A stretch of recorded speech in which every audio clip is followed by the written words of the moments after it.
भूख लग रही है साहेब, कुछ भी खाने के लिए दे दीजिए इस गरीब को, भगवान आपके भला करेगी। अच्छे खासे उम्र वाली लड़की लगते हो, ऐसा भीख मांगने की बजाय एक अच्छी काम क्यों नहीं कर लेती? काम करके जीने का क्या जरूरत है जब आराम से भीख मांगकर सब फ्री में ले सकती है। ये बहुत आसान तरीका है ना। छी छी छी। लिली एक बहुत ही गरीब लड़की है। उसके दिन गुजारने के लिए बेचारी की ऐसे ही भीख मांगकर खाना पड़ता है। काम के लिए जाने पर भी उसकी गरीबी की वजह से कोई भी उसे काम नहीं देती है, इसीलिए वो काम ढूंढने की कोशिश भी छोड़कर ऐसे ही भीख मांगकर खाना शुरू करती है। ऐसे ही उस दिन भी बहुत से लोगों के पास से बहुत से बातें सुनकर खाना लेकर उसकी घर लौट रही थी लिली। इतने में ही उसे सड़क के किनारे एक बच्चे का रोने की आवाज सुनाई देती है। अब दोस्तों आप बताओ 5 into 9 कितनी होती है? अरे किसी छोटे बच्चे के रोने की आवाज आ रही है। एक बार जाके देखना ठीक रहेगा। जाकर देखने पर सड़क के किनारे एक छोटी सी बच्ची को पड़े हुए नजर आती है लिली को। अरे इतनी छोटी बच्ची यहाँ पर कौन रख कर गई है? ये किसकी बच्चा हो सकती है? लिली को आसपास कोई भी नजर नहीं आती है, इसीलिए लिली उस बच्चे को लेकर अपने घर लौट जाते हैं। वो बच्चे भूख की वजह से रोने लगती है।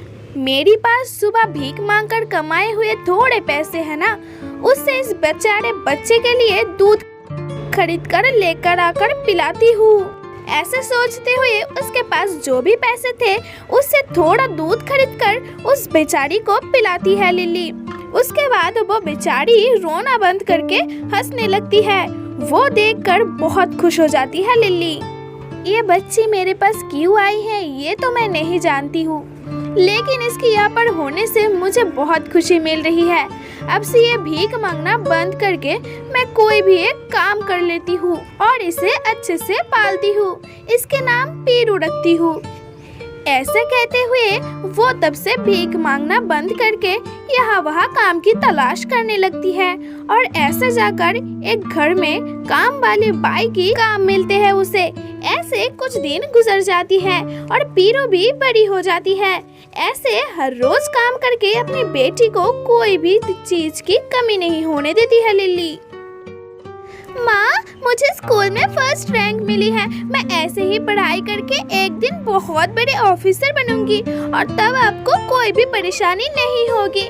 मैं आपको बहुत अच्छे से ख्याल रखूंगी। माँ तुम्हें फर्स्ट रैंक मिला है मेरे बच्चे, तुम्हारे लिए चाहे मैं कितनी भी मेहनत करने के लिए तैयार हूँ।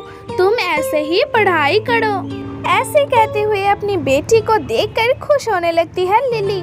ऐसे ही जैसे पीरू ने कही थी, बहुत अच्छे से पढ़ाई करके एक अच्छी नौकरी जुगाड़ कर लेती है और ऐसे घर जाकर अपनी माँ को उस नौकरी के बारे में बताती है। वो बात सुनकर लिली भी बहुत खुश हो जाती है। माँ आप मेरे साथ आओ, मुझे एक ऑफिसर की नौकरी मिल चुकी है। अब से हम शहर में एक अच्छे घर में रहेंगे माँ, और तुम्हारे के लिए अच्छी अच्छी साड़ी भी खरीदूंगी। तब से लिली अपनी बेटी को लेकर शहर में एक बड़े घर में खुशी खुशी जीवन बिताती है।